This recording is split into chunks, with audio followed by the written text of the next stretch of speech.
Good morning, everyone. I hope you're doing great. Today, on the first topic that we are gonna work on would be composition and aggregation. I have provided lots of links. It sounds a little bit challenging at the beginning.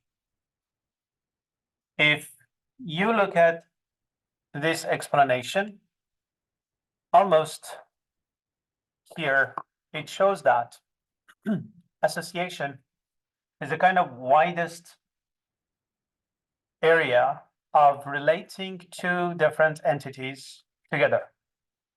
Means what? Association is not a very tight relationship. It's a kind of like friendship. Sometimes object A picks the phone and calls object B, and sometimes object B picks the phone and calls object A. And they just talk friendly, and they don't need to be very much depend on each other. So the existence of one is not the matter of existence of the other. The other one is aggregation. It's a little bit more tight, like tighter relationship. It's a subsidiary of association, I could say. The thing is, imagine you have a phone number, right? Before you come to Canada, the phone number exists. After you change your phone to another, it will exist as well. But you have a kind of ownership relationship for a while. Huh? The same applies to your address. Maybe you live in Brampton, but later you're gonna get to downtown Toronto. So the address changed, right, for you, but that address exists as well. That is kind of aggregation, right? But what about relationships between, for instance, houses and their rooms? It is composition. You cannot imagine that you have a house, but one room is in Scarborough, the other room is in downtown. They're all together. And if something happens, for instance, you want to make a new building, if you demolish the old building, you're not going to say, okay, the rooms are going to stay alive while just the house does not exist. No, the existence of one depends on the existence of the other. Does that make sense? So if you destroy the room, destroy the house, the rooms would be destroyed as well. So these are the things that we want to get to know more. For that case, I have already provided all those links. So please, guys, read them, watch them at your convenience. What we can do today, I have a limited number of videos that we are going to watch and enjoy together. So let's start with this one.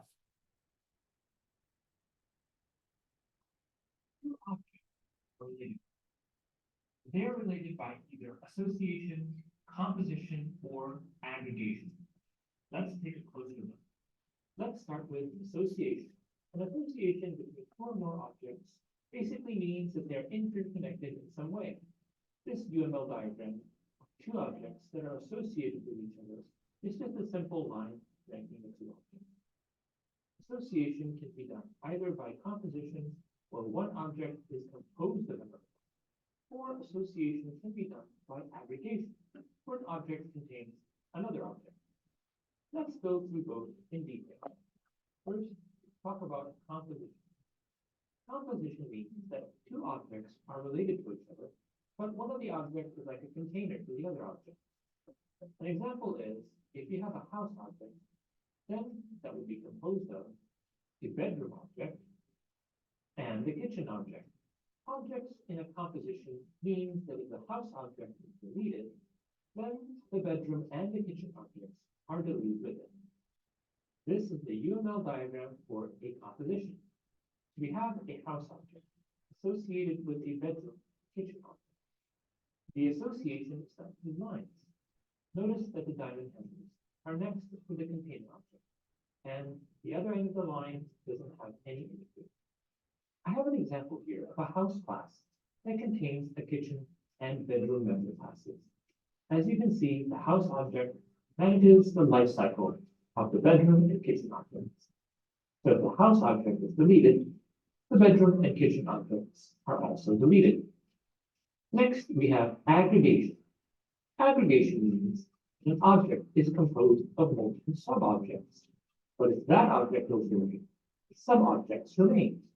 An example is if you have a happy couple object, then that would be composed of a man and his wife. If the couple splits apart, then the couple object is deleted. However, the individual people that used to make up the couple still exist. This is the unit. Have you seen those people that they say, I will die without you? They don't know just programming, guys. UML diagram for aggregation. So we have a couple object associated with a person A and person B. The association is done through line. Notice that the hollow diamond handles are next to the couple object. The other end of the line doesn't have any indicators. Here's some code that defines aggregation. As you can see, even if the couple object is destroyed, the person object will still exist. It's good to return to the basics.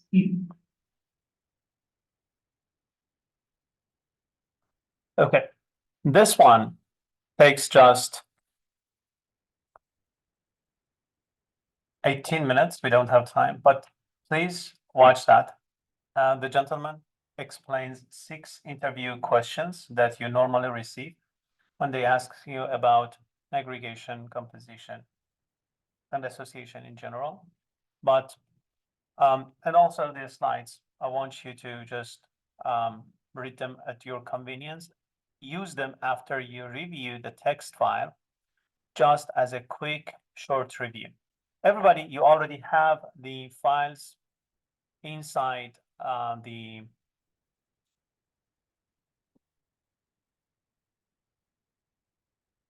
you can just find the files inside the course content all in one.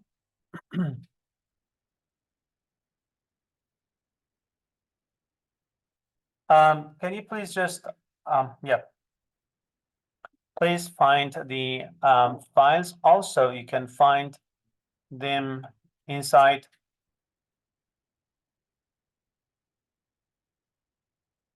here. The first 2 files are 18, so download the text file, the guy which is 6.9, and then get to this part. Copy and paste the code.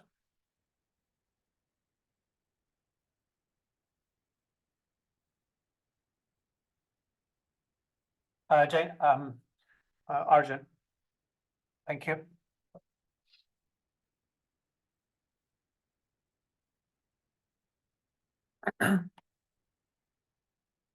Okay, spend just a few seconds, see what is happening there. We have 2 classes, one is house and the other one is room, right?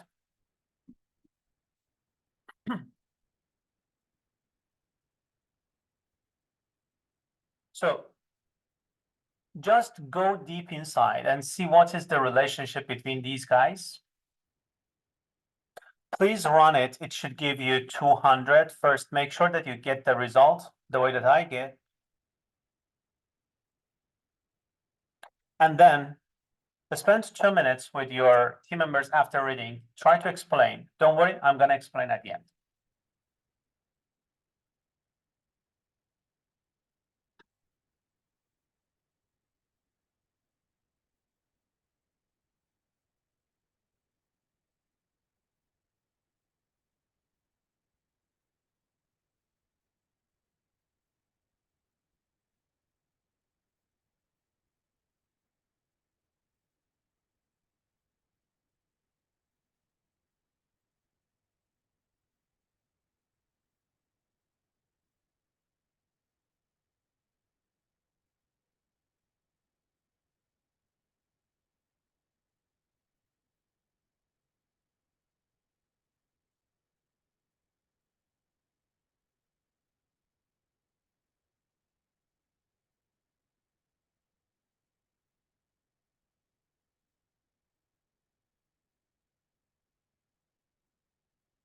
Whoever could finish, please give me a signal.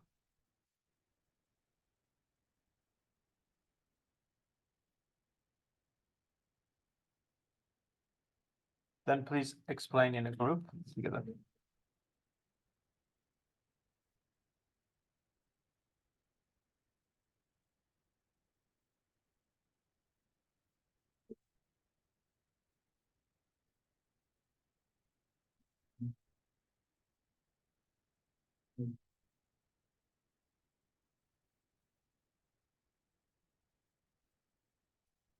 Okay, can I have your attention, please? Look at this one. Guys, imagine that we define a classroom. So we have a class that contains only one, guys, is it a field or what? Properties, right? Because of setter getters. And then it has just only one property. And then look at the next one. We define a class called house, and that house has two, guys, what are these two constructors? One of them is a default constructor, which takes nothing. The other one is a constructor that gets a parameter, but not any parameter. The parameter that it accepts is based on another class, is one object exactly, which is built by this class, which is called room.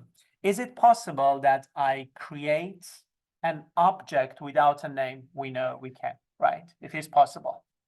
And then instead of calling a name of a class, guys, whenever you say the name of this room is A, B, C, or whatever, you just want to locate it in a memory to access easily. That's the only reason that we have labels. Imagine that if you know address of your family member, after a while you don't think about, okay, what is the street number, what is the home number, and so on. You just go there. It's exactly like that happens here. Look at here. We say, let's create an object house without having a name for that specific part of memory. Create a room for me, which the room size is what? 200. Done. Okay, look at the next part. If you say, hey, I want to have an integer A, B, C, Reza, whatever, is equal to, look the way that we access that. We say, go to house. What is inside house, guys? Look at here. We get one, yes, setter getter, a property, and the name of that property is what? My room. That is why you say house dot my room. It's exactly like any properties when you want to access, when you have setter getter for, right? So you say here house, the object that you created, dot my room dot room size, because this, the texture of that my room is based on the classroom, and in classroom you have what? Room size. So you access the object, you access the property, and that property, because it's another object, you access the property of that object. Does that make sense? The question is, okay, when you decide to not to have that house anymore, is it possible, guys, you destroy the whole house? Is it possible to access the room of that house? Look at here. If I just say this, what is going to happen? It's going to raise error because it says, hey, you have already destroyed the house, right? Okay, by saying that, we can understand a very tight relationship that we have, and that is nothing but composition. Does that make sense, everybody? Look at the thing in here, aggregation. Intentionally, I spent time to add more components. Everybody, like the previous one, please copy this and try to understand it. Explain it to your neighbor. And after that, I'm going to explain as well.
If you want to explain it to your neighbors.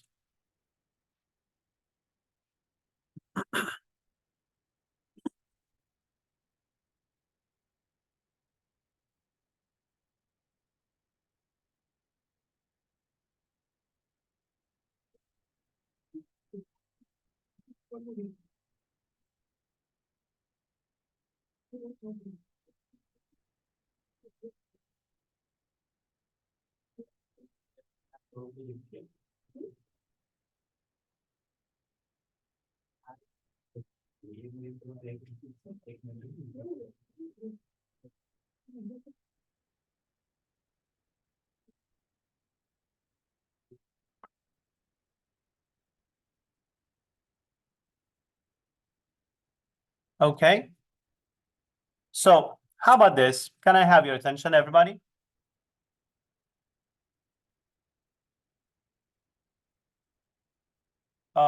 Okay, Manav, look at this one. We have a class called address, right? In that class, we have a property, which is postal code, and we have to string, post, we have to just, whenever we call it, it brings us that one. The other thing is we have a class called person. And one of the things that we have inside the person's class is what? Is a field, but that field is not integer, not a string, not double. It's an address type field. And then for that address, actually, we do not have any property for setter getter. So how could we access that? Because it is what? A private. So we use a constructor. And as you see here in the constructor, we say, hey, this object's address equal to the parameter that you pass to it. And that is nothing but an address. And the thing is, whenever you want to access, you want to just print the object based on the person, you use post. But the beautiful thing is inside it, it says that if you are asking about the person's address, you call the object and that object has another post, which is going to tell you the address is in and the postal code that you pass, right? So it should be a kind of lengthy things that we expect. Let's go to here. And that is what we expect to have. We create one object based on address, and that is M4K7R5, for example. And then we say, show me the address. Let me run while I'm explaining. And then you're gonna say, let's have a person, and you pass immediately the postal code that you have created. And when you say right line, the person, what's gonna happen? It's going to say, if you're asking about the person's address, the address is in exactly the same thing here. That's what we expect. And next part, we are going to delete the person's object. And then we are gonna say, okay, are they tightly coupled? Is the relationship composition? Yes or no? No, the address exists without that person in that address, right? So you can simply see the address because they exist separately. By saying that, now, guys, we have two versions of something in association example. Please go to the simplified version. And please copy that into your Visual Studio. I spent quite a few seconds. Try to understand it.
Yep.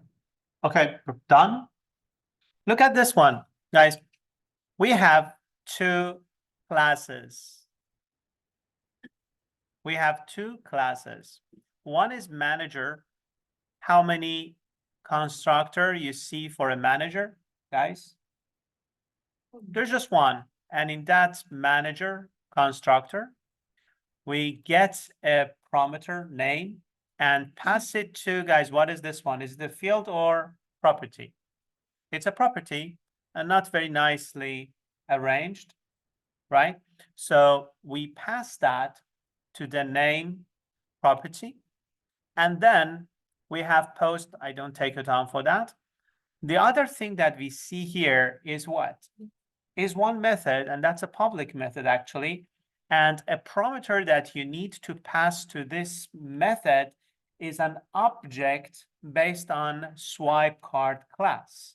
So we are gonna take a moment and understand what is swipe card in a few seconds from now. But whatever it is, we say that this dot swipe, we don't have it here. It is a method inside swipe card. And we pass, what is this here? Lovely. Very simply explained, and it shows that a person knows the topic. Exactly. The object that is created based on this class. And guys, it doesn't need any Einstein to just after a while, if you just change the hat and sit on this chair, you can easily understand who knows what. Anyway, sometimes I think that the tests that we have are about to prove what you know to yourself to find which part you need to intensify more. First, it's not very much important to me. Second, I almost know. The important part here is you say console.writeLine and you pass this and this as Manav said correctly is going to address the object created based on this class, and it's going to use this post mechanism. Let's go to swipe card together. In swipe card, we have exactly one constructor that this constructor receives a parameter, and that parameter made of card. Imagine that's the code for the card. Huh? For instance, you're going to classify cards based on the category, and just you make a kind of made of card code. You get that. Huh? And look at this. So is the existence of card is the existence related to the existence of the manager? No. Here we have one swipe method, and we say in swipe method, let's get an object, and not any object. That object should be based on the manager class. Lovely. And then you simply just say, hey, swipe the manager. That's it. So let's get to this part. Guys, I created an object called manager. And in that, I'm going to just pass a name, Saleh. And I create what? One swipe card object, SC. And I pass that code like AC145. Is it clear so far? So two objects are created. Are they tightly coupled? No. But if you say manager dot log on, what's going to happen? The log on is going to get the object that I created, and then it is going to call the method inside SC class, swipe card class, and then we are going to say console.writeLine this, and this is nothing but showing this message. And after that, if you say sc.swipe manager, it's going to get to this swipe manager and does nothing. I could be a little bit more creative to just use the name of, for instance, manager or something like that, right?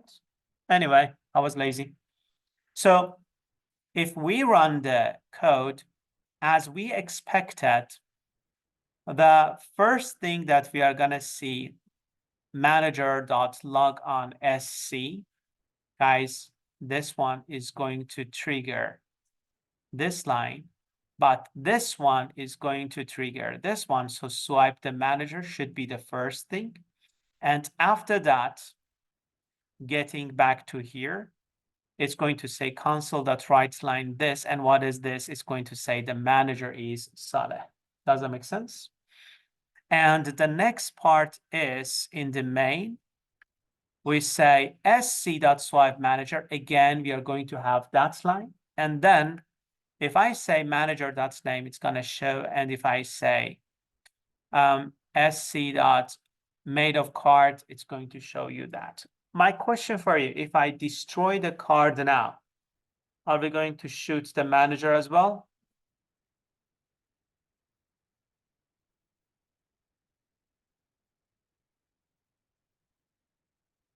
That person is criminal. Hey, we just swiped the card. You don't need to eradicate the manager. Okay, explain that to that boy.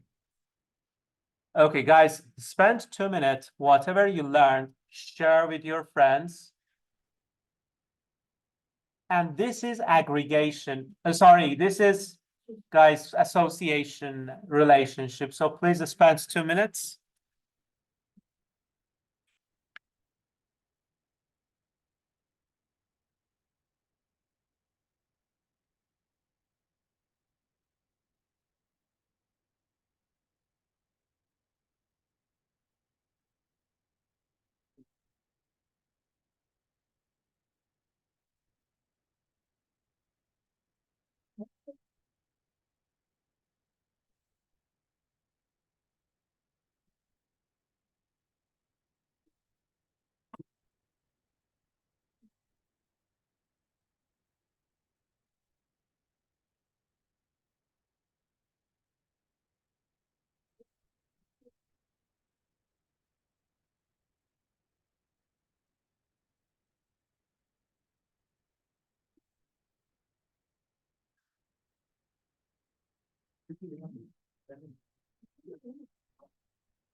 Okay.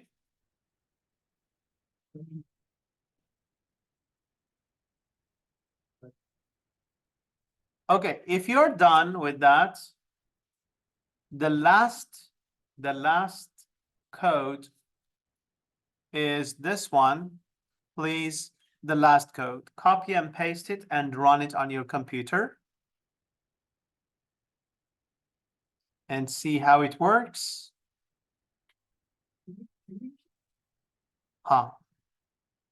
Example 2. No worries.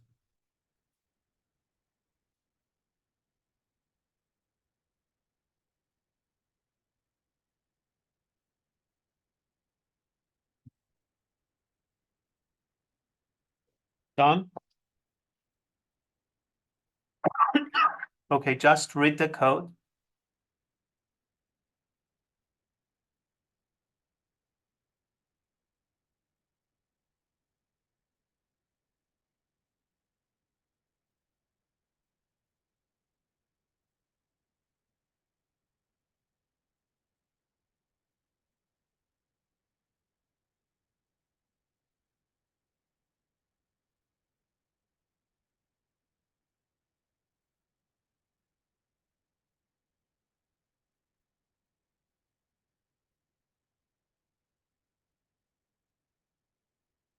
Okay.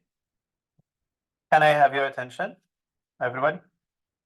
Look at this one. As always, we would be better off starting with the classes. We have one class, the name is manager, and look at the managers class.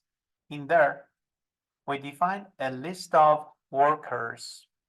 So it's not list of strings, it's not list of integers, it's a list based on another class. But do we have anything initially? No, we didn't have on the right side any list of workers, right?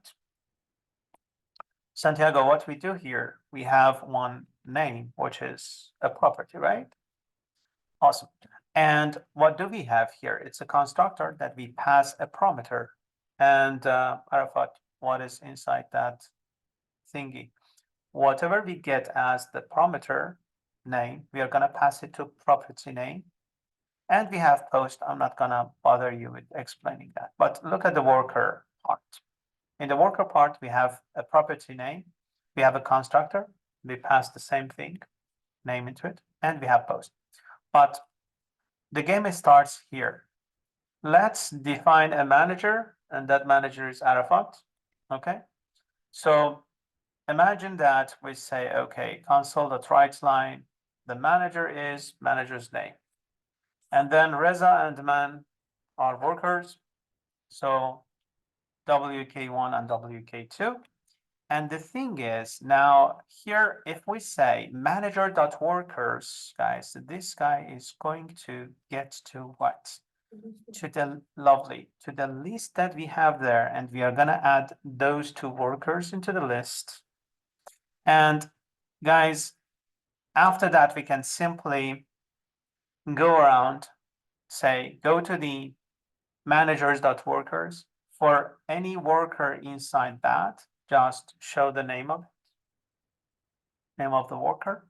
And after that, guys, we make a coup, me and Man, and just we don't have any manager after that, right? So it doesn't mean that we don't have Man and Reza. Still, we are there, but Arafat went to Microsoft to be a manager there, right? Does that make sense? Okay, if you say that show me Reza, show me man, it is going to show you. It is not tightly coupled. So the existence of H is not dependent to the other one. They could leave aside. And that is what we call aggregation. Huh? The list, why the list is not there? The list of workers is part of what? Is part of the manager's entity. Yes, we don't have a list of workers, but we have workers outside that. So please try that. Spend a few seconds.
Okay. Everything is kind of clear. Awesome. So to let you know, actually, it was not that much difficult, the topic that we covered so far, right? It was, but to tell you a good news is that that was one of the most sophisticated concept in the whole semester, not only for today. So yeah, the rest of the session would be downhill. That's a good part. The thing is, let's go to, yeah.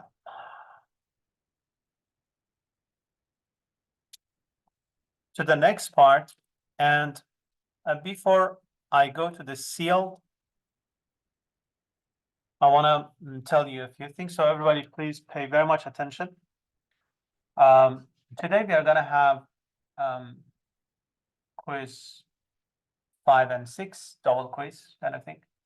And I try to finish as fast as possible the theoretical part, because then you can have more time.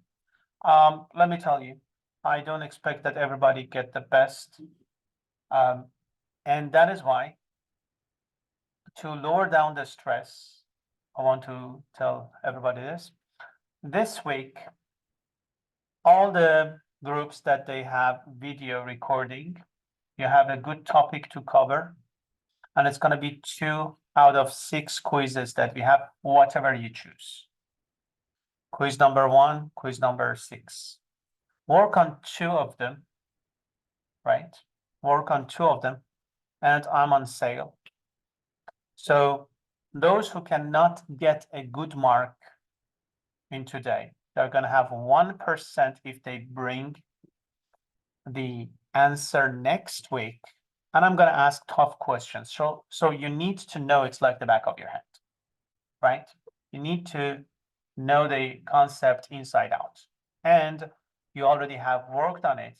And it's going to be like the difficulty of this, if it is 7.5 out of 10, the final is based on what we learn is something like 8.5. So it's going to give you a good measurement, what would be the final. So we are going to just use it and leverage it. And guys, anybody who cannot get a good mark, they have 2% from this. Just look at the numbers that we could gather based on the video recording, the activities inside the class. It could be something like over 15%. It's like one of the quizzes, one of the major exams that we cannot get the best mark, right? So I told you this, let's go to the sealed, and I'm not gonna take your time by going through the slides. I want you, please do it at your convenience. But I want to ask you what is your opinion about this scenario?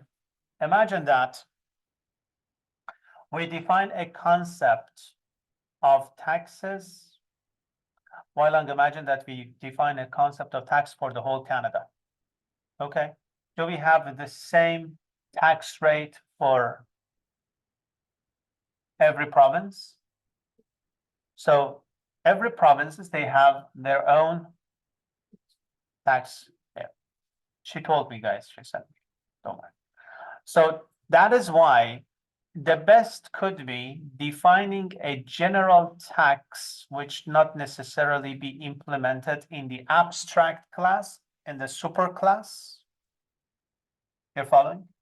And then I'm going to define a tax mechanism for different provinces like British Columbia, Ontario, and the rest, Quebec, and so on and so forth. But do you think that after that, Toronto should define their own tax mechanisms? No. The provinces should just be the last level that we are allowed to implement tax mechanism. Are you following? So in that case, in the province level, I should seal it and nobody can override the way that we calculate the tax, right? Everybody? This is the meaning of seal. So before anything else, if you see here, I have provided a very nice, actually I didn't provide, I just found the very nice explanation. So the abstract and sealed classes, what are the differences? Let me tell you one thing. The abstract keyword enables you to create classes and class members that are incomplete and must be completed into derived classes, right? Must be implemented in a derived class. But look at this sealed keyword. The sealed keyword enables you to prevent the inheritance of a class or a certain class members that were previously what? Marked virtual. Imagine that A is the master class, the grandfather. So the father can inherit from grandfather if the method is called what? Virtual in the grandfather's territory. But when we say override in B can, B change the master class method, but gives the opportunity for C, which is going to derive from B, to change that, unless that you use sealed. In that case, C cannot change anything. So without any further delay, first let's watch these two quick videos together.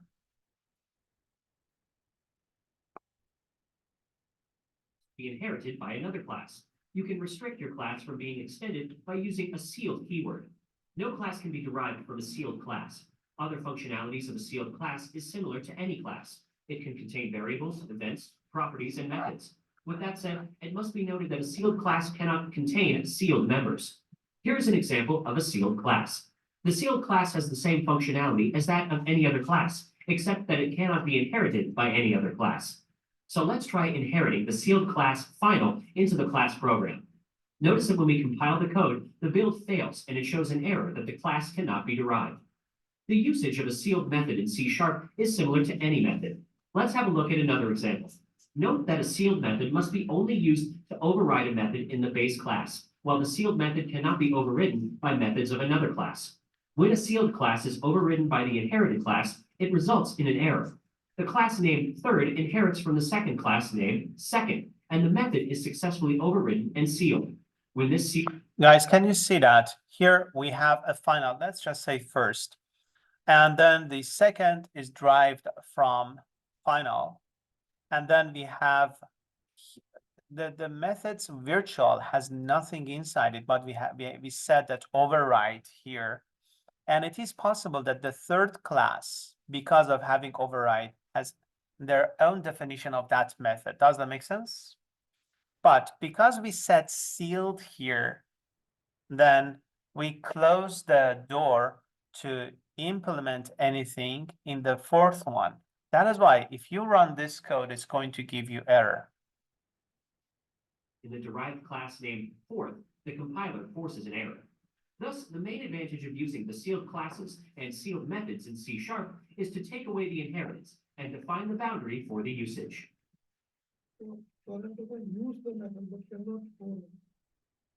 True, absolutely.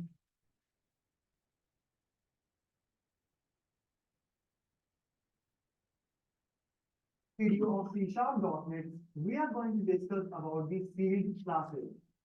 As sealed class will behave exactly like a normal class, but you cannot make sealed class as Why I have provided two videos.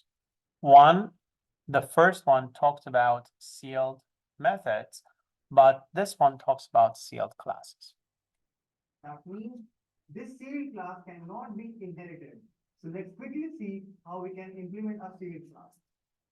So let's have a very quick example of a sealed class where you can see like I have created a couple of classes and let's say I do the inheritance, like I'm inheriting the class, my class 1 in my class 2. So obviously it is possible, right? So, but if I add this sealed keyword right before the class name, you can see now this inheritance is giving the error because it cannot derive from a sealed type my class 1. So seed class is actually a very normal class. You can do whatever you have done so far inside a class, just you cannot do the inheritance. And obviously, seed class cannot be abstract as well, because abstraction forces to do the inheritance while field cannot be inherited. So whenever in your programming you want, like you don't want to give the feature of a particular class to any other class, but you want to perform the operation with that particular class only, you can make it sealed. For example, if I want to do a database connectivity, which will store the data of my program in a database, and suppose I'm using SQL Server database in that scenario, first of all, I'm required to establish a connection. And here, as you can see in this system.data.sql client, I have a class called SQL connection, which is sealed by default.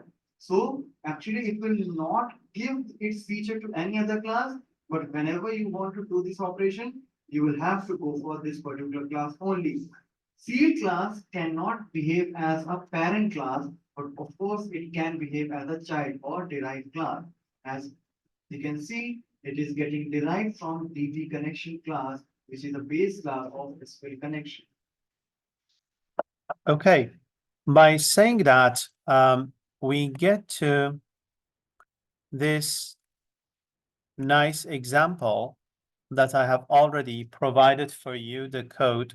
So that is the second file. And I want to ask you, please tell me, what is the problem of this code that I'm showing to you? You don't need to even bother. You can simply just look at the code.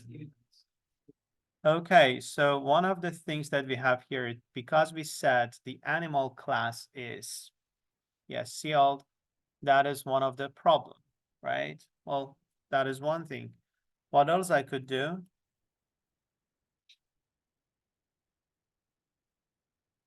Not driving from the class, which is sealed. So let's go to the next. That's the simple thing. Then the sealed method that we have here, everybody, please go to this slide number 4's content and copy that.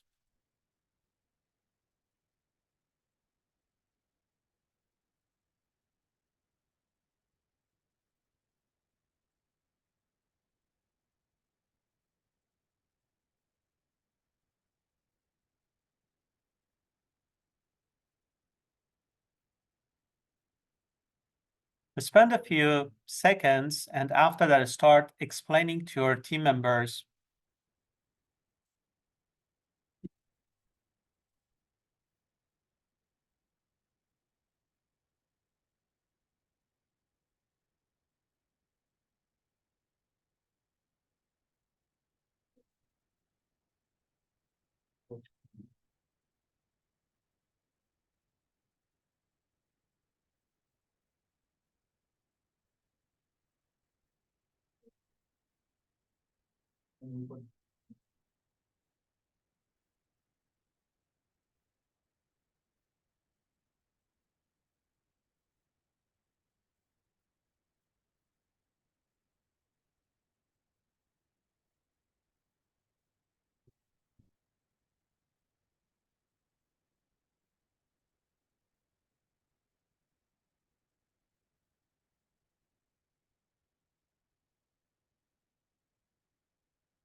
The code is inside the file.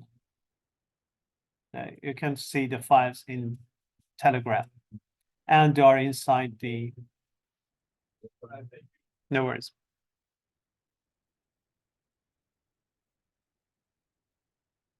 No worries.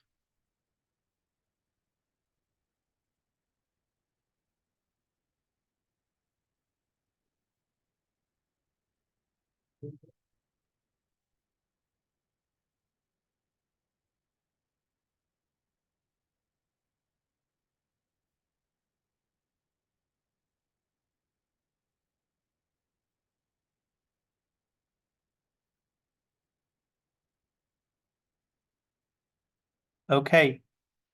Can I have your attention for a few seconds? Look at this one. We have a class, which is a master class.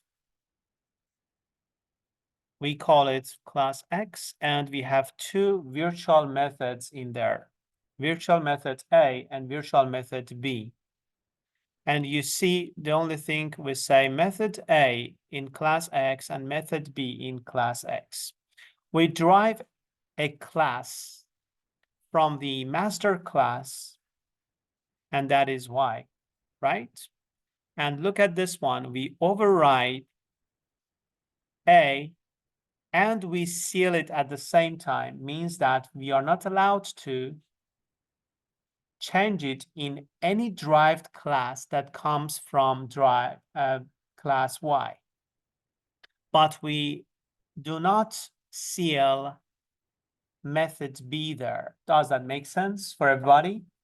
So that is why when I say class Z is derived from Y, I'm not able, if you just change this one, Control K U, you see that it's going to raise error. Control K C. And but method B is, it is possible for us to override it because we didn't seal it. And now if you run the code, you see it is obvious that for X, it says method A in class X, method B in class X, and then look at the next method A in class Y, method B in class Y. But when it comes to Z, it says that method A in class Y because we didn't and we couldn't change it. It was sealed. And this applies to method B in class Z. We could change it because it was not sealed. So by saying that, did I change anything here? No. Oh yeah. Control S. We are ready to go to the next part, and that is what is wrong in the following code. You can simply just, I don't want to take a time, just help me by seeing the thing in here. So what is wrong in this? So guys, we don't need even to bother going to the program part. Between just these two parts, what is wrong with this, as you said?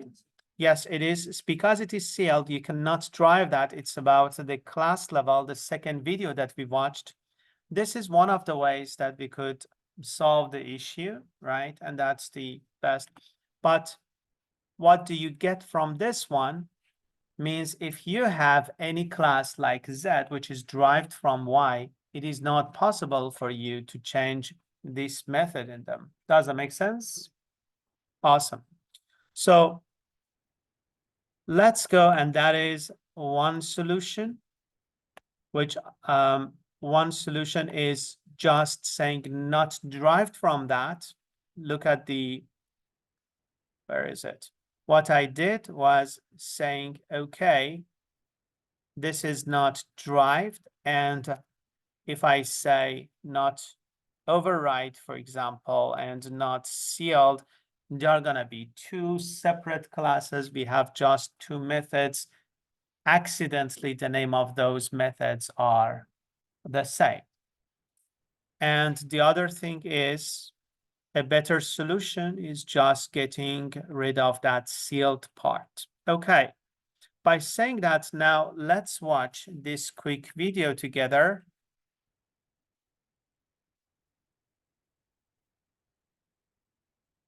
All right, what's going on? Abstract classes. Abstract is a keyword that we can apply to classes, properties, and methods. But in this video, we're going to focus on abstract classes. Now, you can apply the abstract keyword, it's a modifier, to a class, and that indicates that this class is missing components or is an incomplete implementation. So let's take a look. We're using inheritance here. So I have a class vehicle. Vehicle has a speed field as well as a go method. And there's three children classes, car, bicycle, and boat. And these are complete implementations. So car has 4 wheels and a max speed of 500. Bicycle has 2 wheels, a max speed of 50. And boat has 0 wheels and a max speed of 100. I just made up some numbers for the max speed. I can create a car object, bicycle object, and boat object just fine. These are complete implementations. But unfortunately, I can also create a vehicle object. Vehicle equals new vehicle. So vehicle is incomplete. It's missing a number of wheels and a max speed. So imagine that we're having a race and somebody decides to pick the vehicle, but we want somebody to pick a specific implementation of a vehicle, like a car, bicycle, or boat. I would like to prevent people from creating generic vehicle objects. So this is kind of like, imagine somebody picks the invisible vehicle in like a racing game or something. One way in which I can prevent people from instantiating vehicle objects because it's not finished, it's an incomplete implementation, is to precede this class definition with this abstract keyword. So if I precede class with abstract, I can no longer create a vehicle object, cannot create an instance of the abstract type or interface vehicle. So that adds a little bit of security to our programs. If there's a class that you do not want to be able to instantiate objects from, you can just precede that class definition with the abstract keyword, and you cannot create an object from that class. And that's basically what the abstract modifier does. We can indicate that a class, we can also apply this to properties and methods as well, but that's a video for another day. So when we precede a class definition with abstract, we are indicating that that class is missing components or is incomplete, so we should not be able to instantiate objects from this class, which adds a little bit of security. So yeah, that's the abstract keyword. If you found this video helpful, help me out by smashing that like button, leave a random comment down below. Okay, let me ask you one thing. Do we have any other example that we can come up with immediately? Imagine that we want to define something like the area of a shape. When I say that, calculate the area of a shape, the first question that comes to our mind is, what is that shape? Is it a circle? Is it a rectangle? Is it a triangle? Or what? So you can define an abstract concept, what? Shape. You can define an abstract method, area, but the implementation should happen in derived class or derived classes, right? By saying that, guys, please go to this code. This is exactly what the gentleman explained. So quickly try the same thing. I think everything is super clear because he already explained thoroughly.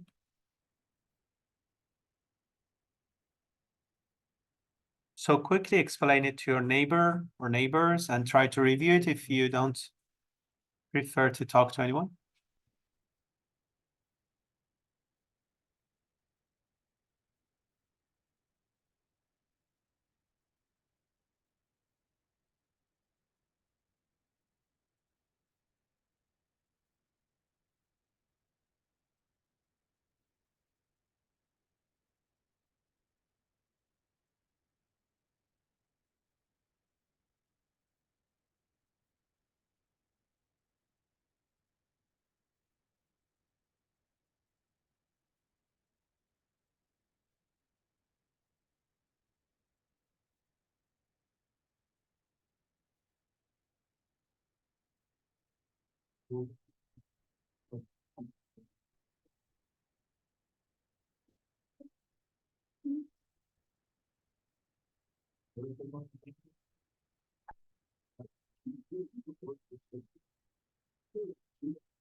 Okay, so guys, everything is fine?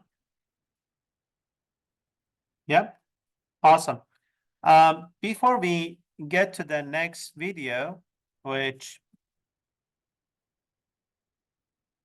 is going to be After discussing the method of this one, let's have a 5 minutes, just guys, 5 minute water break, please. And then we are gonna continue our journey. Thank you. So we are gonna continue 9:38. 8.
Yeah, sure. That's all.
We are going to start in 1 minute. Okay, one thing before we start the video, please just make sure that you log into computers. We had some issues yesterday using the laptop, so please make sure that the exam, the test, the quiz would be happen on the computer. So please log into computers. Thank you. Log into computers, yes.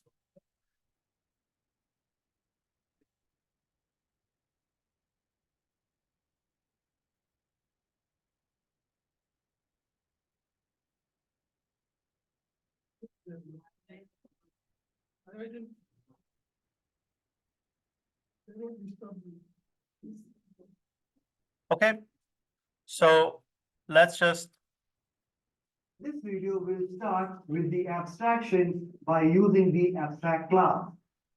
As in the method overriding we saw, like when we create a virtual method in the base class, overriding that is not mandatory. But if you want to force the derived class to have a particular functionality, for sure, you can make the base class and some of the features as abstract. So that derived class has to define those features which is best for that particular class. All right. As the reusability of in the inheritance may decrease the functionality of the program. So this abstraction will make sure that the functionality or the outcome will not be defected because of the excess use of inheritance. So let's start abstraction and see how we can implement the concepts here. Okay, so let's continue with the previous example which we have discussed in method overriding.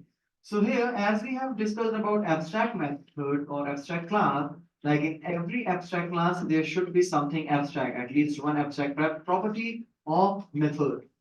So let's consider this particular class where in the person, I have defined a couple of properties which we have defined properly and a method.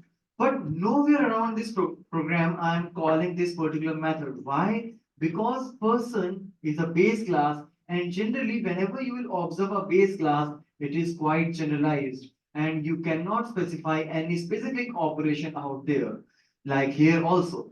So whenever I'm trying to call any method, the derived class methods are giving me a much clear information about that. So basically it is no use defining it here, and there may be one drawback here, like since it is optional to override a virtual method, if a programmer skips the overriding of a particular method, then you may get some inappropriate functionality. So in order to make it abstract, in order to force the derived classes to define this particular method, what I will do, I will say it is an abstract method, and I will remove its definition and will terminate it with the semicolon. But only an abstract class can handle abstract method, so I will have to make this class as well as abstract. Now, this is something like it is telling you what to do but not how to do, as I discussed. Like this person class is get. That's what I very much liked about his explanation. It is like telling you what to do, but not how to do it. And that's the gist of the things that we are going to have in interface as well. That's going to be the next topic. We have a list of things like to do things, but we are not going to tell how to implement them. We're going to get to that. Is it mandatory to any student class or employee class, as you can see, but they must define this work method now because abstract method must be overridden. But what should you do? You can define anything inside. Just what to do? Just follow this particular signature, this return type, this method, and the argument, if any. So every derived class must override this abstract method, and if you will not do that, these classes will also become abstract. Okay, just one thing, guys. Do you see the difference between abstract and virtual? Virtual has an initial implementation that is not accurate enough and you want to change it, modify it in the derived class. But abstract means that, hey, it's just a promise and we are going to implement it later down the road. Earlier, abstract classes cannot be instantiated, means you cannot start the execution of the program unless everything is got completed. So by saying that, and now there is an amazing example here, which talks about language and program. I have brought this example for you here. So look at this one. You simply can see we have an abstract class, guys. And that abstract class is what? Language. What does it mean? Is it possible to create an object based on that? Yes or no? No. Lovely. So here we say, let's have a display method, and we have one implementation for it, right? Guys, if I say program is derived from language, what's going to happen? If you create one object from program, right, is it possible to access the parents? Let's see. You see that? It is going to access the parents, which says that non-abstract method, right? But if you say abstract void display, what's going to happen? You need to override it in the derived class. So we got that, and then let's just use this one. Guys, you have the code. The best is not to just watch the code.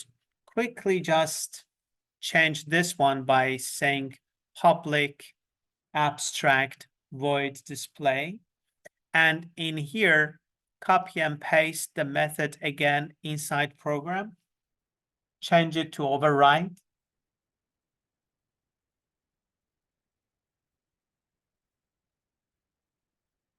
Spend 1 minute.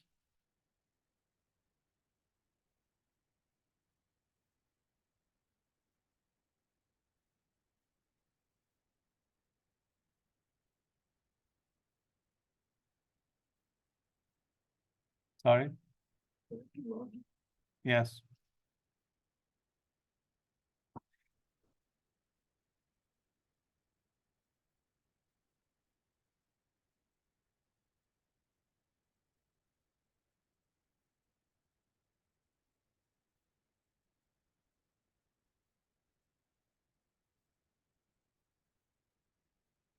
Done.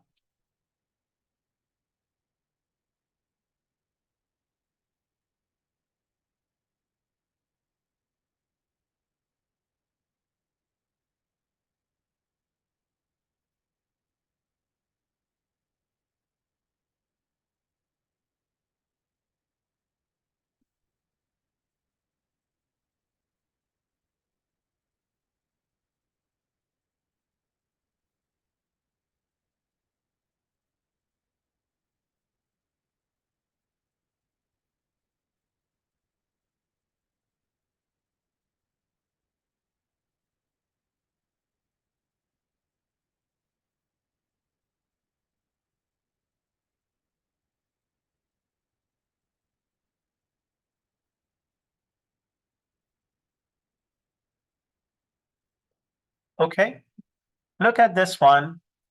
Can I have your attention, please? Here, whether you say abstract or virtual, right? Then you are able to override. Let me just use this one as well. I'm sorry, to have a complete code for you.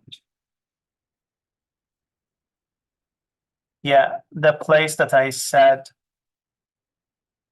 non-abstract, but here we are gonna say actually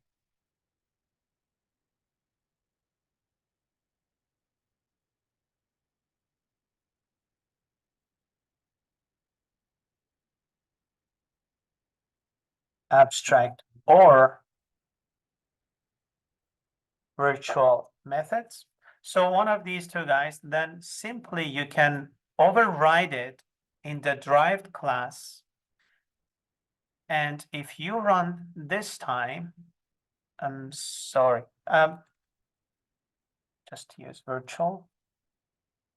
My bad, guys, sorry.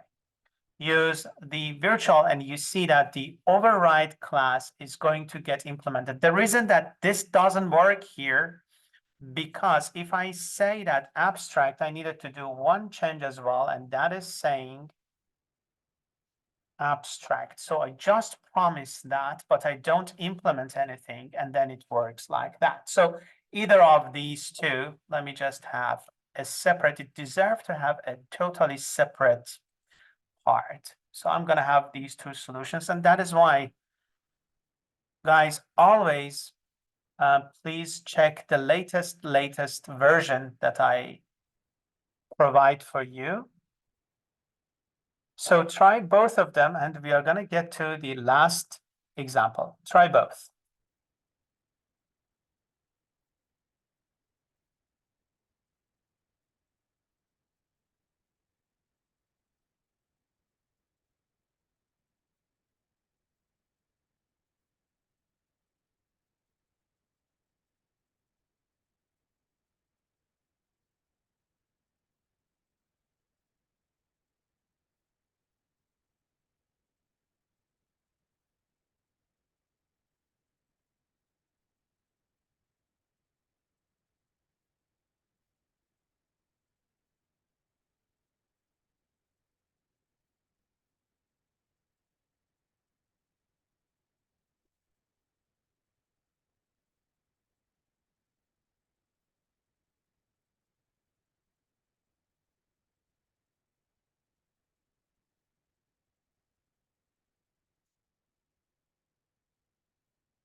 Okay.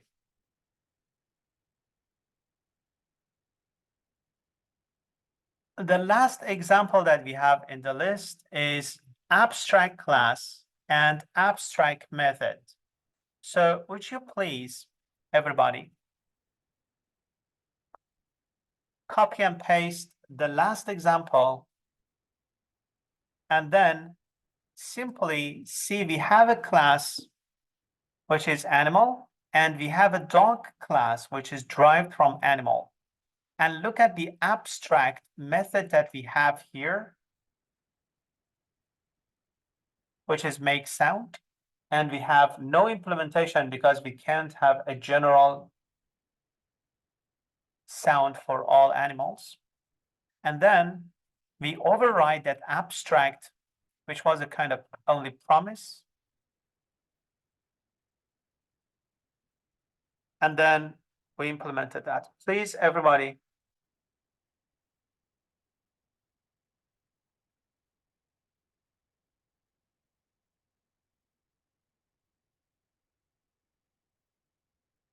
You can explain it to your friends as well.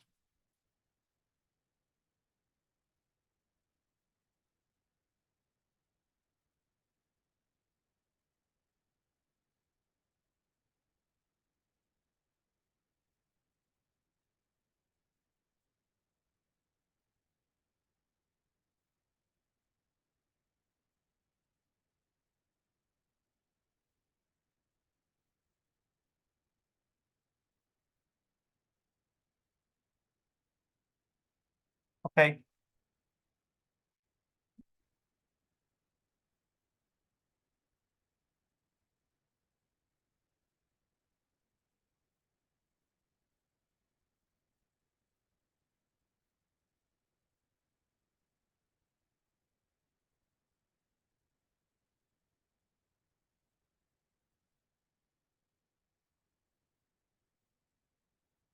Last minute.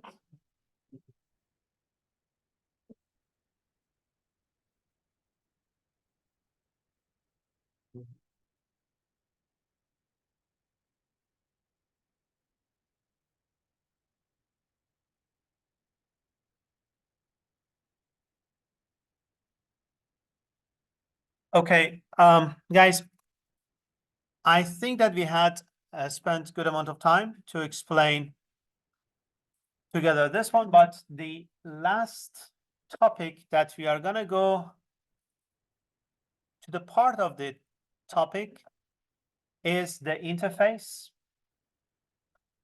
And if you see, it's quite lengthy, but one part I said we are gonna go all the way to this part. First thing first, one example for that would be in some of the languages like Python, they accept the risk of having one class which is derived from multiple master or base classes. The problem is if any mistake happens, if any error happens, you cannot easily trace where it has come from. Okay, in that case, how could I benefit from different to-do lists if you look at it that way? We have a compromise which is called interface. Interface is not going to implement the methods and features inside the parent class. Actually, it is not class anymore in a standard definition of a class. It's just a shadow of a class. It's just a promise list. Something that we say, hey, if you inherit from this, you need to implement it in the derived classes, in child classes. Does that make sense? Okay, let's watch this one together, and then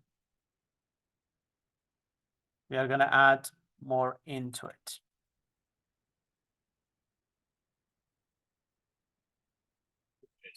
An interface is much like a parent class or base class. It defines a sort of contract that all classes inheriting from need to follow. An interface can contain properties, methods, events, and if there's any of those declared within an interface, anything that inherits from that interface needs to be implemented within an inheriting class.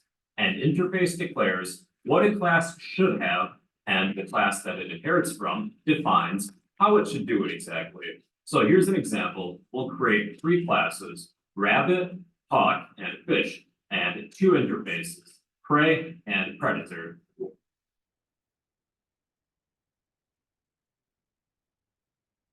All right, now let's create 2 interfaces. To create an interface, you type interface and then the name of the interface. However, a common naming convention with interfaces is that you precede the interface name with capital I. So if we would like a prey interface, we would type I prey. And then let's create a predator interface. Interface I predator. Now with these interfaces, we can pretty much declare anything within these interfaces, but if one of these classes would like to inherit from this interface, they need to implement anything declared within them. So let's say that if you're prey, then you need a method to flee because you're fleeing from predators. I'm going to declare a flee method, void flee. We will declare it but not implement it. Implementing this method is the job of the inheriting class that would like to use this interface. Let's say that rabbits will inherit this interface I prey, I prey. And in order to do so, we need to implement this method of flee within the rabbit class in order to use it. Public void flee. and then be sure to add a body to this method. So when we invoke this method, let's write the rabbit runs away. Okay, now we can create a rabbit object. Rabbit equals new rabbit. And I bet there's a flee method, rabbit.flee. And let's try it. The rabbit runs away. Now let's have our hawk class inherit this predator interface. Now with our predator interface, let's create a method to hunt. Void hunt. We will declare it but not implement it. Implementing this method is the job of the classes inheriting this interface. So hawk will inherit the predator interface, but we need to implement that hunt method. Public void hunt. And then let's display the hawk is searching for food. And we can create a hawk object. Hawk equals new hawk. So let's take a look at our hawk object. Hawk dot, and there's no flee method because we're not implementing the prey interface, we're implementing the predator interface. So there is a hunt method and not a flee method. Hawk dot hunt. The hawk is searching for food. Now with interfaces, you can inherit more than one, unlike with standard inheritance. So fish, they could be both prey and predators. To inherit two interfaces after the colon, you can separate each with a comma. So fish will inherit the I prey and I predator interfaces, but now they need to implement both of these methods, flee and hunt. So let's do so. Public void flee. The fish swims away. And now we need to implement that hunt method. Public void hunt.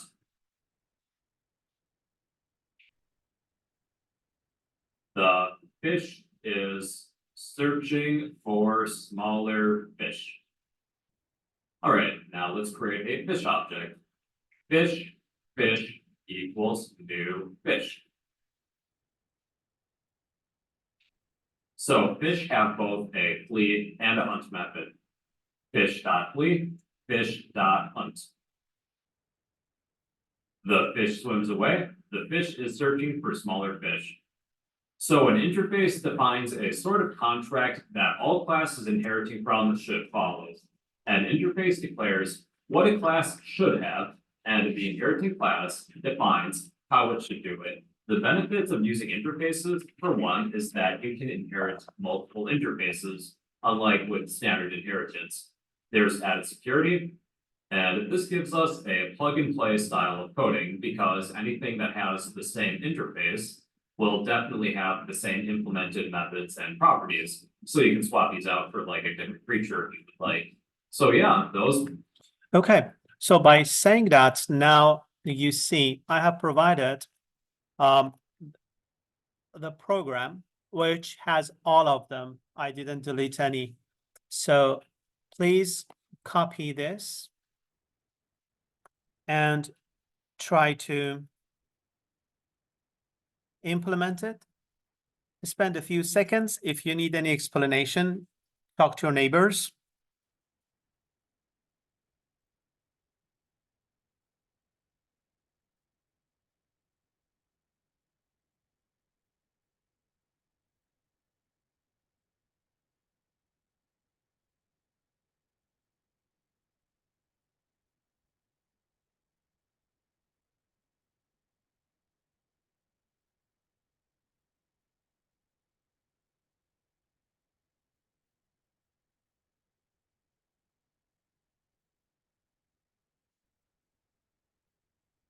So can I have your attention, please?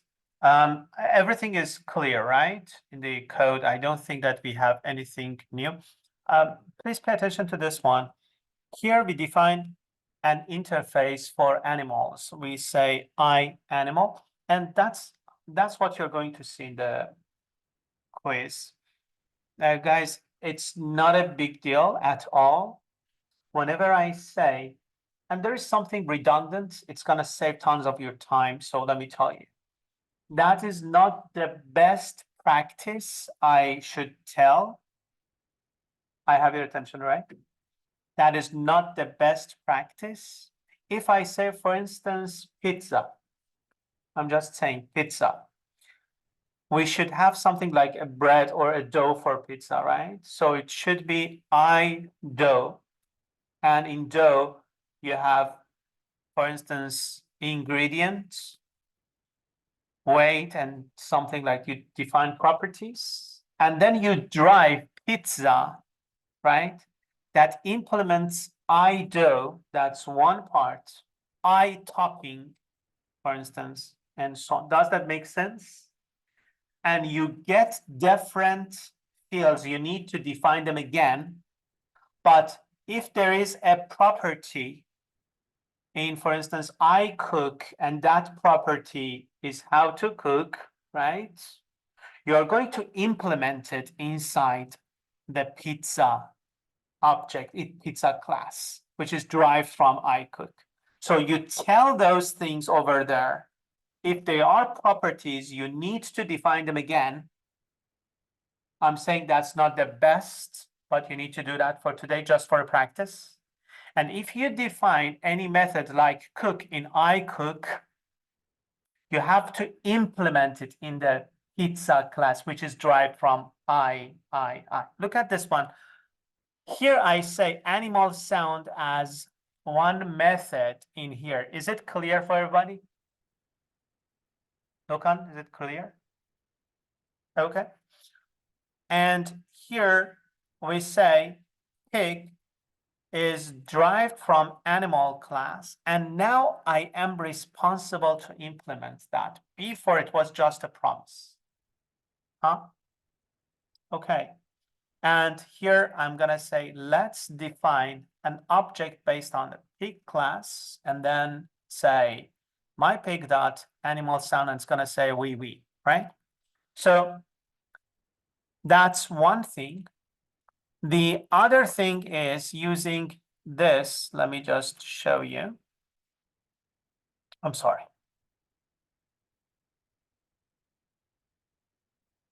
In this one, it defines beautifully what the interface is, and it goes through, hey, we have I file interface, and in there, guys, what are the methods that we have? One is read file, and the other one is write file. And in the write file, we are gonna get a text, right? Right, Amika? Yeah, awesome. And right, Rukaya? And then we are going to implement those in the class that is derived from iFile. Guys, do you see the implementation here and implementation here? By saying that, all of you have this code. It's a modified, nicer version of the code. So please bring it to your Visual Studio and make sure everything is inside Telegram in code 18, 19, 20. Now we are going to 20. So download that. Also, it is in the Word in the course content.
Wait.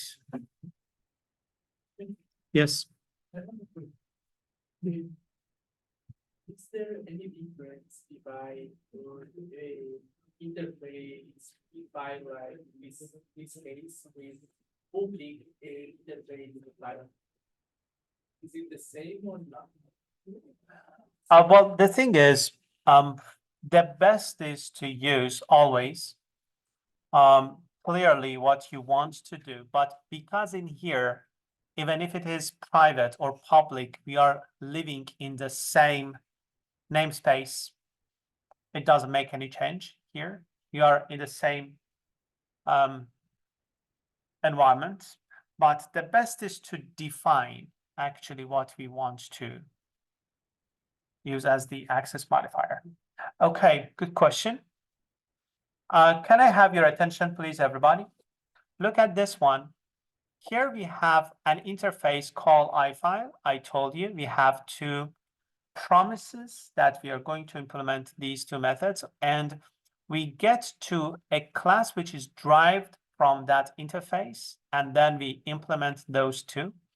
And then if we go to look at this, this is something that we experienced before. If you remember, we had for stream writer, stream reader, you remember that the left side was not exactly equal to the right side.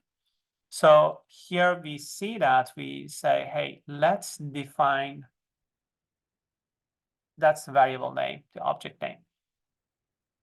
Based on the iFile interface, but we implement the constructor, yes, we call the constructor file info, correct. But this one works as well. This is more general, you can say. And then you can access the file one, read file, and file one, write file, and so on. Look at the next one. The slides that we have from 5 to 8, please take your time later and review everything from there. But what I want you to do is copy that part inside your Visual Studio. Spend a few minutes, try to understand, talk to your neighbors after you are done yourself, right? To see if everything is clear or not, please.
Okay.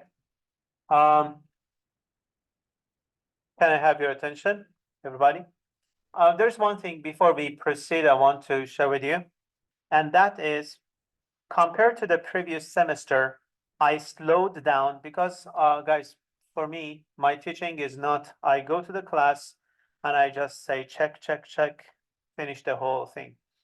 I get the feedback and I try to tune down or speed up based on the progress of the class, I could say. And that is why this semester I slowed down almost 15-20%. There's a chance that I need to have 4 hours to complete the whole semester. I'm trying not to go that road, but if that happens, my apologies. We need to have one extra session, and that extra session would happen either on Wednesday or Thursday online. And the participation is not mandatory, it's optional, but I'm going to record the session. Watching the session is mandatory because that's the part of the things that we ask for. And if you have any concern or any question the week after or before the final exam, whatever concern you have, we can just sit and talk about it. Does that make sense?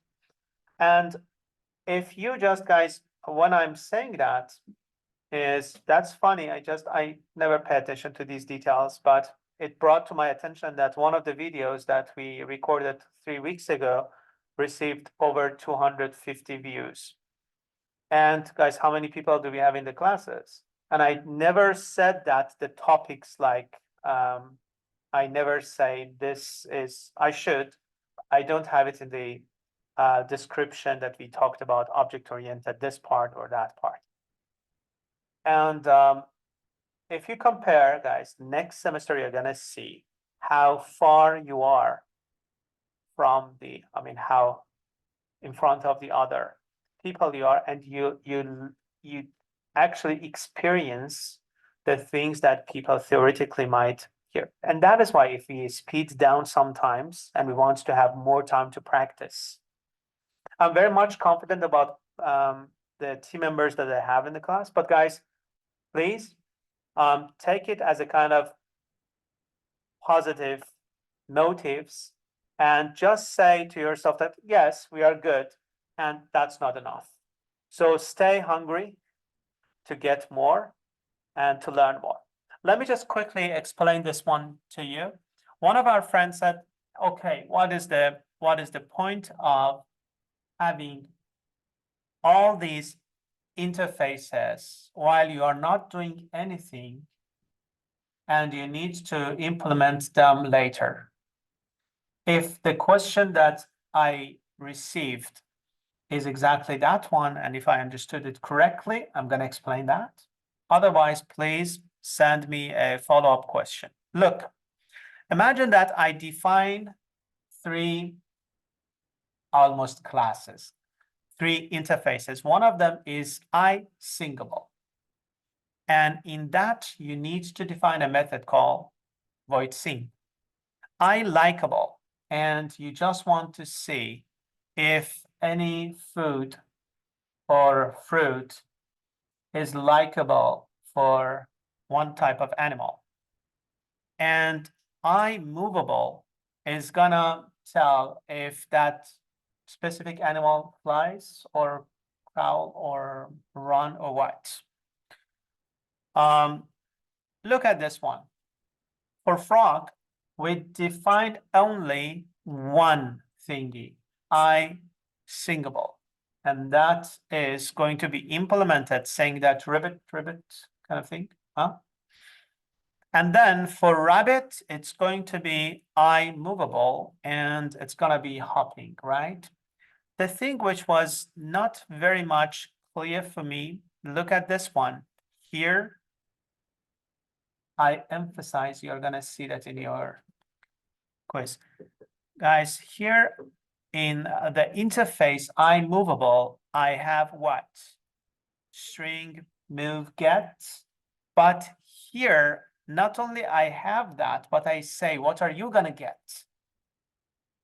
Hop, right? It's gonna jump or hop. Look at the next part. I have bird, and bird is singable, yes, twit twit. And then what is the likable food for the bird and seeds, right? Is it clear? Yeah? Awesome. How about pet, guys? Pet, I movable, and pet, I likable. For move, guys, look at this part, which is super important. I'm going to say, Amika, that public abstract, public abstract string move. What does it mean? Means that, are we going to implement anything now? Anything which is derived from that. It's just a promise. It's not virtual. And how about this one? Again, am I gonna implement that here? No. But do you see the beautiful thing here? I defined an abstract class which is derived from two interfaces. And now I'm going to say snake as my pet. And the move is going to be crowd. And then the dish that my snake likes is what? Mouse, right? Is it almost? This one, well, this one is kind of inheritance as well, but from the interfaces. And this is a real inheritance from a class. Does that make sense? Okay. And if we go to the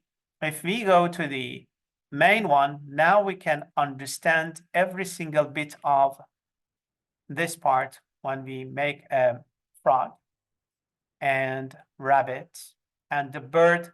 What is the thing about the bird that it says? Guys, it says that bird dot like worm, because as we checked earlier, worm is in this list, right? So it's going to return true. But if we say, how about what's the human? So thanks goodness, it says false, right?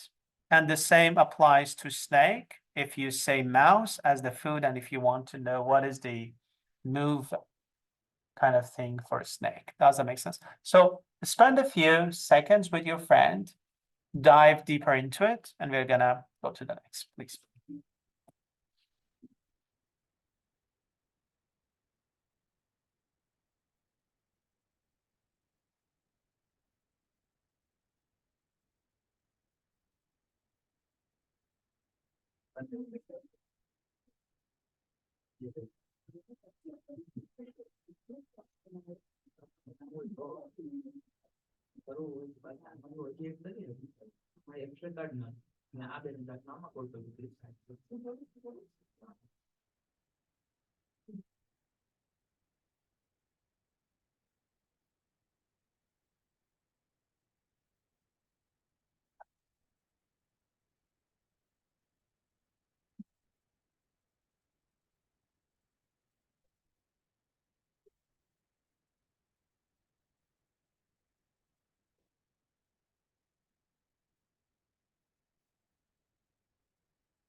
Okay. Can I have your attention, please? Guys, is it clear? Yeah. Look at this part. The inheritance, guys, there is everything that we learned so far for inheritance applies to interfaces as well. The only thing that you could say is here you can say bird is derived from two interfaces. Before we just could have only one class, right? And then you need to implement everything that you promised, correct? And that is the reason that we have it here. And the thing is, Amika, it could be a kind of to-do list for us. You know what I'm saying? Like, hey, you have to implement this, this, this in your class. Imagine that you have a staff, and for staff, you need to issue the card. You need to define a staff ID, right? You need to open a HR. You need to give them the membership for the insurance and so on. It applies to props as well when they hire. So props are not the staff, right? They are different. So you define those interfaces somewhere and you need to check all those things for, it's like a promises that you have to follow. Okay, the only thing is I have provided, guys, if you look at this one, please pay attention. Instead of saying get lambda hop, here simply we say return hop. Where is it?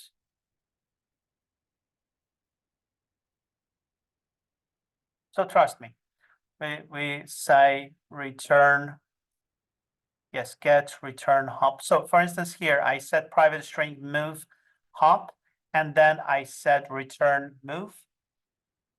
Or I could just simply say return hop. And then here, instead of saying lambda food equal to, it's like return food equal to warm, equal to warm, or food equal to seeds. Does that make sense? And the rest is exactly the same. For this one, I said, let's return dish equal to mouse instead of just lambda.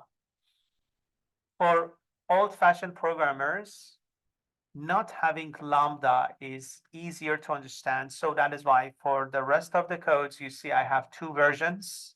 One, the original lambda version, and the other one is without lambda. The next one, please copy and run the code, see if it works.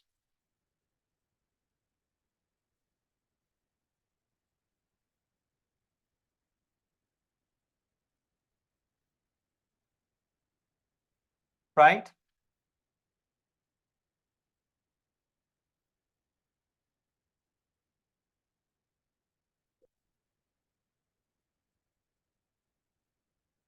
Okay.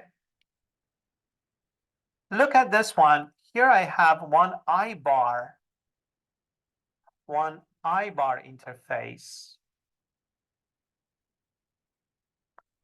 And token, the thing is, this guy, I-bar, has foo, and I-bars has foo as well. Does that make sense? So we have two of these guys, the same name, but different interfaces. A little bit of confusing, Garv. The reason of confusion would be here. Imagine that we have a class, right? I don't know, Quux or what, that has derived from two I-bar and I-bars. This time, if you want to say foo, implement foo, the names are not, they are not different. So because they are alike, you need to say, I want to implement I-bars foo. I want to implement I-bars foo. Does that make sense? It could happen, rarely it could happen, when you have huge application and lots of departments. Imagine that considering the deposit could be different from exchange department and deposit account department, right? In banking systems. In that case, whenever you want to say, okay, now I want to get to foo method, you have to say, which one are you talking about? Are you talking about the I-bars foo or I-bars foo? That's how you implement that. It's the only confusion. Explain it quickly to your neighbors, and we're gonna continue. You have a different name, and still. It doesn't need this kind of thing. But if we define a box, if they are Different names without any need, yes. For readability, if you speak, you need to know where, from which interface this method is. Man, the problem arises when you have different departments and they have their own code and you face such a thing, how to handle it. If you have if the whole code is in your computer, you have the management of having different names.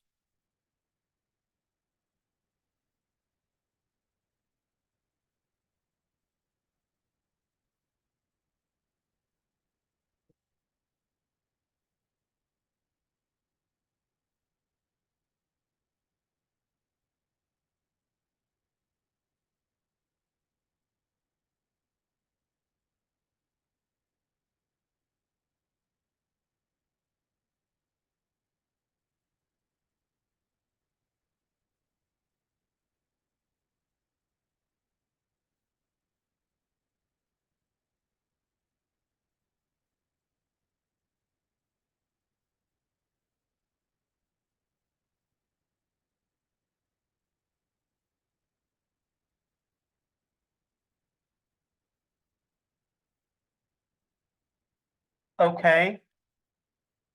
The next code to access quickly to the code, you have it. But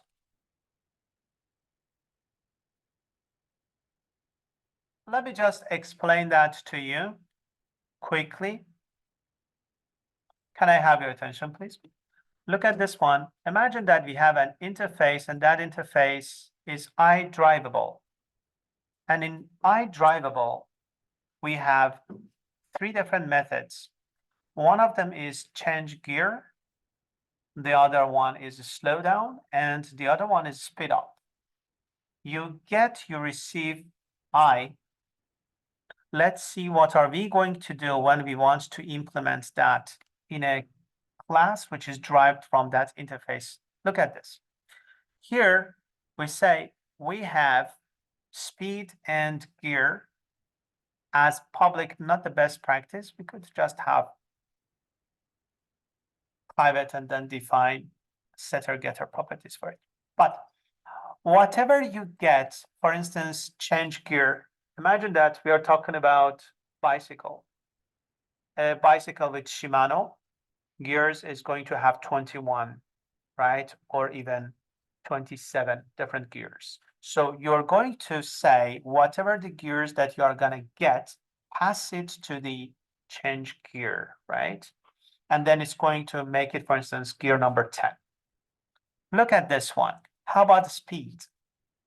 Whatever the speed that you have, for instance, 10 kilometers, you're going to say slow down by factor 2. So it's going to make it 8. Whatever the speed is minus that 2. Does that make sense? Or whenever you say speed up, for instance, it is 8 now, and you say 8 plus 5, right? 5. It's going to make it 13. Look at this. Guys, I define a bike, a new bike, and then I say change gear into 10, and then speed 5. What's going to happen if I run that? It's going to show the gear equal to 10 and the speed equal to 5. What if I say now speed up 3? So 5 is going to be 8. That's what I expect. And if I say change gear from 10 to 4, it's going to show 4. Let's just see if it does the same. Yeah. Okay. You have the code. My suggestion is quickly try to just change lambda, as you see here, into normal, lambda-less code. Please do it. Super easy.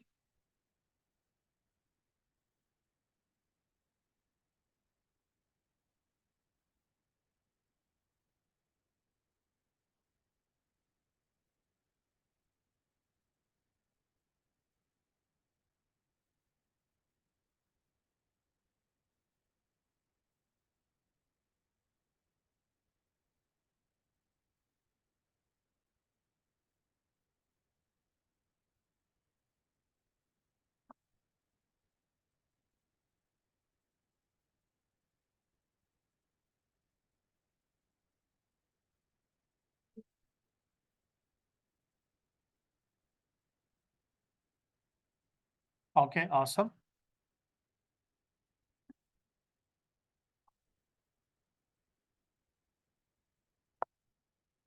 Done.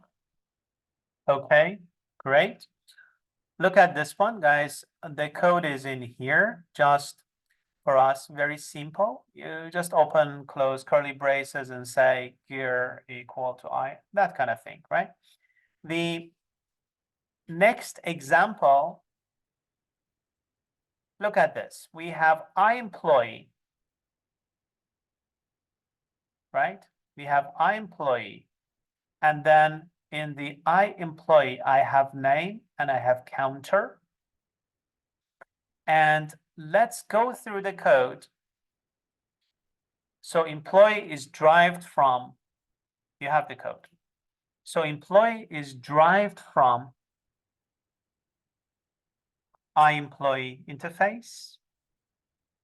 And as you see, we have name over there. Guys, do you see that we have name? Everybody? And look at this one. We we exactly, guys, whenever you have it in your interface, guys, this is today's thingy. Whenever you drive from interface, you exactly, if you have name over there in the interface, you're gonna have name here as well. If you have counter over there, you're gonna define counter here. You might have some controls like the office shouldn't have more than 100 staff, for instance, if you want, but you're gonna implement it here, not in the interface. Just spend a few seconds, go through it, explain it to your neighbors.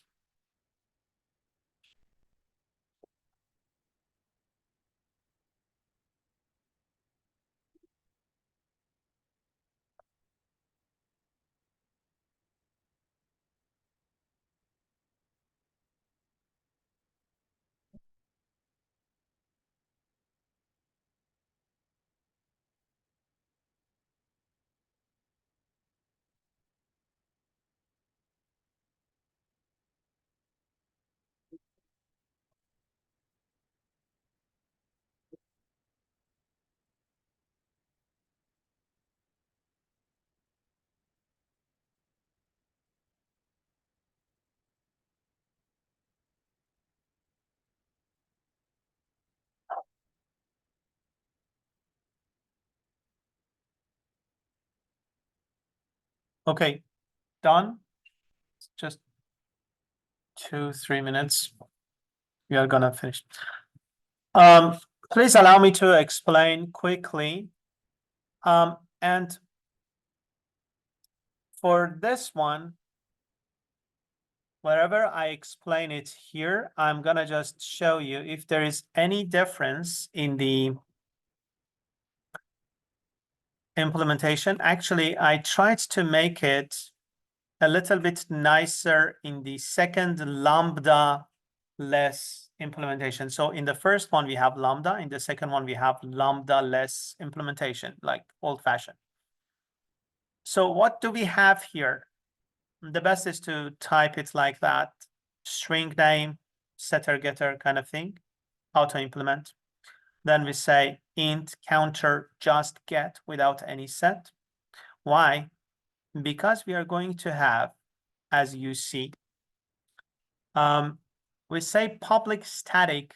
That is, public static means that it is a class level, and that's number of employee, which is equal to 0 at the beginning. And then we say private string name and public name. Look at this one. Instead of using lambda for the get part, you just say return name. And for the set part, you're gonna just say curly braces, put the value inside name. Does that make sense?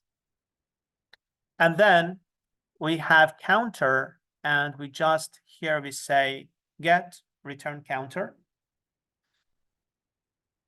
The next part is, guys, what is this gizmo? Tell me. It's a constructor, and in that constructor, whenever you call constructor, what is gonna happen? Whatever the counter is, guys, this is a little bit not nice way of, imagine that counter, you want to have a new employee. You already had 10 employees, and employee number 11 is going to join us. Imagine Manov is employee number 11. What's gonna happen? You're gonna say the number of employee, whatever it is, add 1 into it. It was 10 before, now it is 11. And put that 11 into counter. Imagine that it is employee ID. So Manov is going to be 11. We create one object based on that, and the count, if I say that, okay, Manov, what is the counter for your employee? What is your employee ID? They're going to say 11. It has come from here because we created that, and it goes to that place. Does that make sense? Okay. If we go to here, we are going to say, for instance, employee.reza, guys, what could be the name of, what could be the counter of that? It's going to be 1. I have defined in the post to show the name and counter. And for Johannes, it was like, what? 2. And then I'm gonna just use another name, update the names. Guys, just spend 2-3 minutes, talk about this and make sure that you know everything about that. And then we are gonna get to the last example. Yes.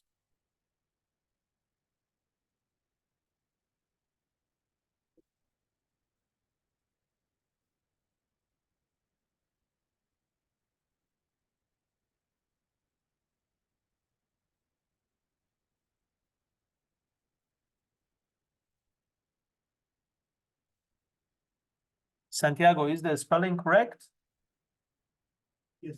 Okay, so to honor your name, we updated this to Santiago.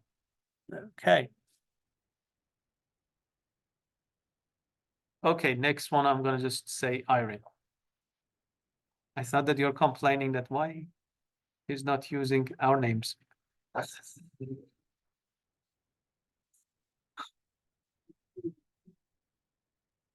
Okay.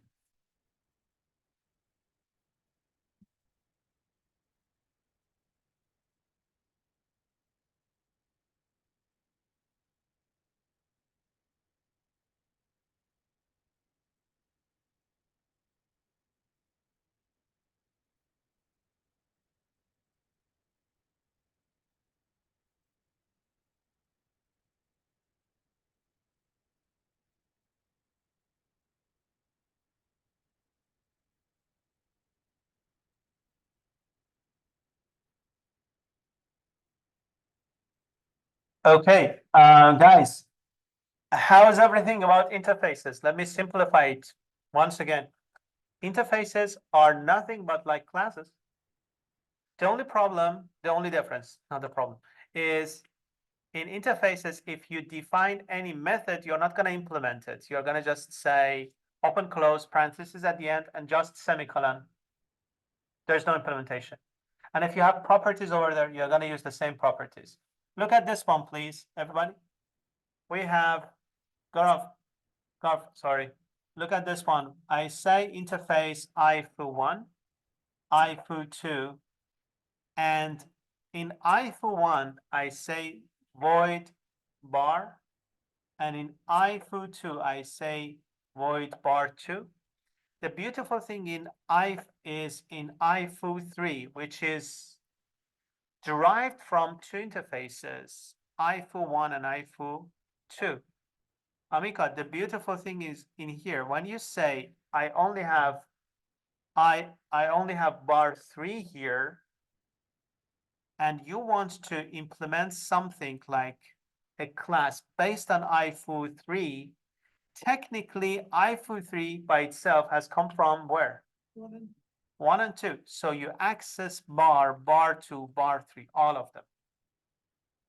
And that is why when you say my foo is derived from IFU3, you access bar 1, bar 2, and bar 3, all of them. And you simply can just say, okay, show all the results in here. Does that make sense?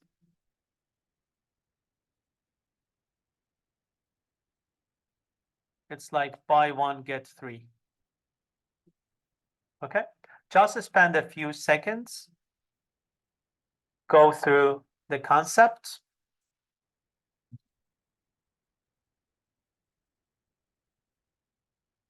And for those who watched the recorded session, that's the end of the presentation. Thanks for watching. Don't forget to like and subscribe.